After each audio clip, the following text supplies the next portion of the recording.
Have you ever spent days working on something and then you take a photo of it to show it off and it looks wrong? All the colors are off, there are shadows in all the wrong places, and people are like, yeah, that's a great photo of Bigfoot, I guess? Well, I have and I hate it. In most cases, it boils down to bad lighting. Either too much of it, too little of it. Either way, it's off. So I really needed a way to get the light sorted out before I did anything else. Now, I'm not interested in getting a full professional lighting rig because I don't do this professionally or even often enough to be worth the cost. So I did some research and found some tips and information on how to light things up and how to use lights, which really helped, but didn't really fit exactly with what I needed. One of the first things I found was Atom Smasher's guide on how to photograph miniatures on a mobile. Brilliant guide, especially the sections on using natural lighting and editing, especially editing. But unfortunately I do most of this work at night, so natural light is not really an option. Another guide I looked up was Glenn's lightbox build on DIY creators. Brilliant lightbox, it's going to last you a lifetime if you build it properly, but the problem with that is that it's solid and that takes up a lot of space, which I don't have. So while I love the idea of the lightbox, I need something more compact or something that I could fold up and get out of the way. It would also be great if it was cheap and easy to make, simply because then I could make several of them. If it gets damaged, no problem, break it down, rebuild it, or make a new one. If I need a larger one, and it's easy to make, I can do that. So I think I fit up on a good compromise for a lightbox, which I'm going to show you in this build video. This is a fairly straightforward build, and you'll only need some basic materials and tools which I'll list below. First thing we need to do is make 4 squares, 3 of which will have windows in them.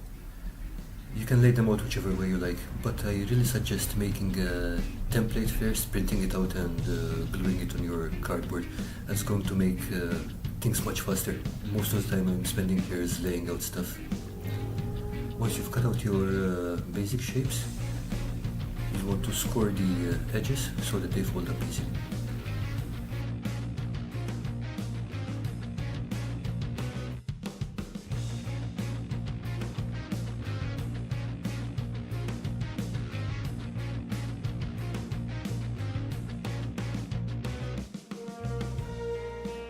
And then cut the windows. Here I'm cutting away from the corners so that I don't damage the edges too much. It's really not a very strong structure, so I don't want to weaken it any further.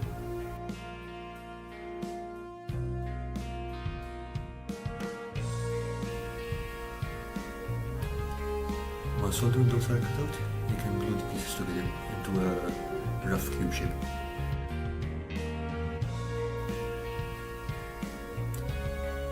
It's really flimsy at this point, but next we're going to cut out 8 strips of thicker cardboard and glue them on the uprights and across the openings.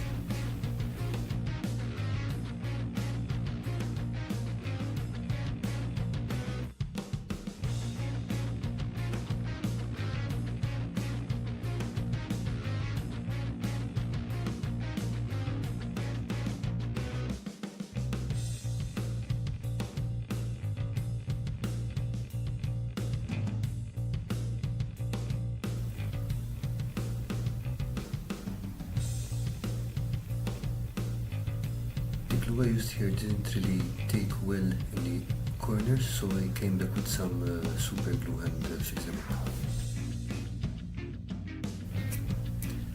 Next you're going to take your greaseproof paper and cut out 3 squares.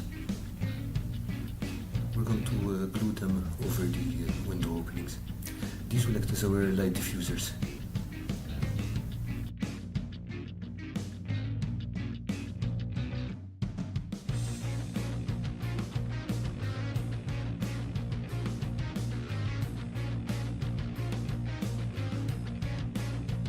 Last, we're going to glue the last two strips together. So we have one thicker strip, and we're going to tape them on with a hinge to the top. This will provide stability to the lightbox. And that's done, and now it's time to test it out. I have a stand hobbit in there, which is a 15mm miniature total, and it looks okay. Not perfect, but I really need to play more with the lights to figure them out.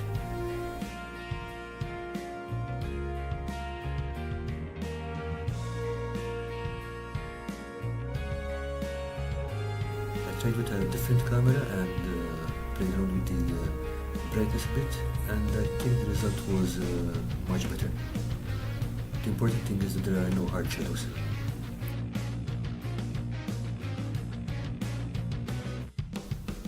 And I have to say, one of the most satisfying things about this build is the way it backs itself up.